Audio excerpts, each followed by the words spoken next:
Okay na, nakapuli na. Baka maigi ha. Hello guys. Pupunta kami ni Sophie sa card. Maghuhulog kami sa card papuntang bayan. At mamaya kukuha kami ng bigas. So nandito na pala kami. Pakita mo yung McDo. So nandito na kami sa bypass. Ayan kami dalawa. Tatawid daw kami sa bypass. Pakita mo. Tatawid tayo sa bypass. Pakita mo yung mga truck. Yan o, mga sasakyan. Videographer ko po kayo na si Sophie. Wala siyang pasok.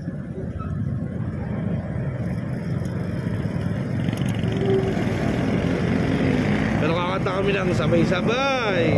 Yeah, yeah, yeah, yeah, go. Okay na.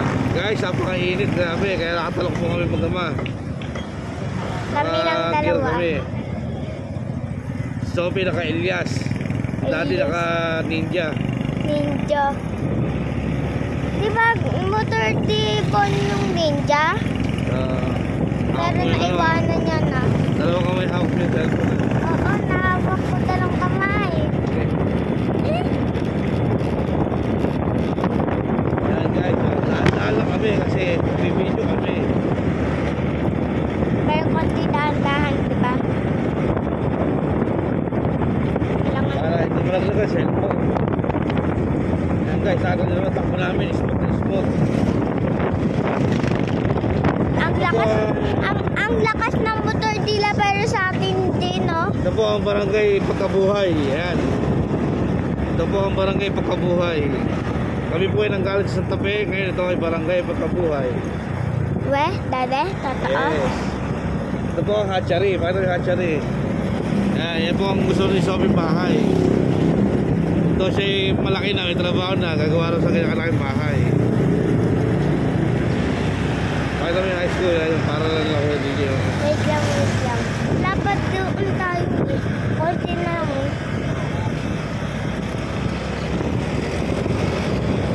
Bakit di na dyan nagtatakraw yan? Ito naman po ang paralan nila, DJ. Santa Peregrina High School. Yan po. Yan po ang paralan ng Santa Peregrina High School. Makarami nagkakating classes. Yan. Mayroon konting umuwi na. Yan po ay nakatayo sa barangay Balatong B. Alam tubig ba? So pagkatapos sa pagkabuhay, next naman kami sa barangay Piñabatan at barangay Balatong A. Dadaan tayo sa Balatong A at sa Piñabatan, guys. Magkabilaan kasi ang barangay na yan. Wala mo. Yan. Yan, ako ba? Sumulak namin kama. Sa kanilang lakad pero sa atin hindi. Konti naman bagano sa atin. Medyo may simbahan dyan.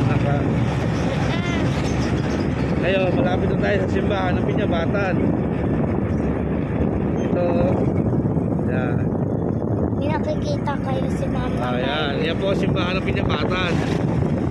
Yan. Malaki. Simbahan sa bukid. Ito pong malakihan. Bisa mo pa ako.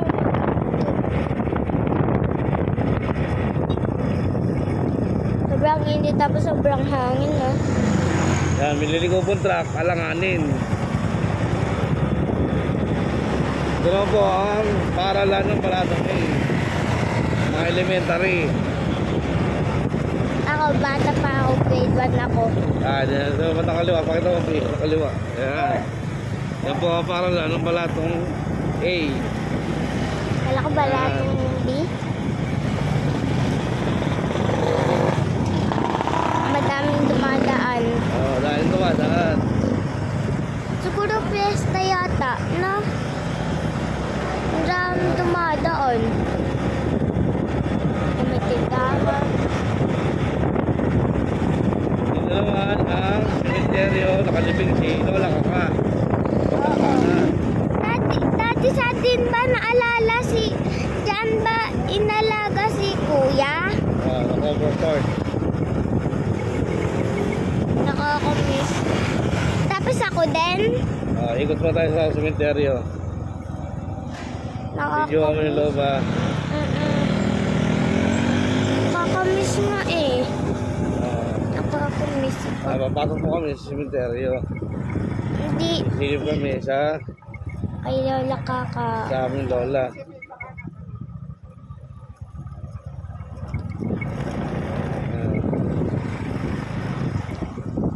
Yan. Wow, ganda rito, di ba guys? Oo. Di lang halata si Lola Kaka. Oo, kay lola kaka. Oo.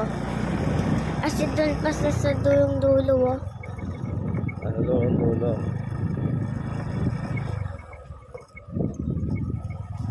Dati may nakita daw sila Ate Ella. Saan? Doon, sa sa butas doon. Oo, yung ganda ng daan. Katagasang totoo. Sarado mo wala rito. So, pupunta namin ng bayan. Ito po ang cemetery ng Piñabatan. Garden of Love. Ay, Garden of Love. Heaven on Earth. Heaven on Earth pala to. Di pa alam. Marami pong dilibing video kami. Maraming tao mamaya.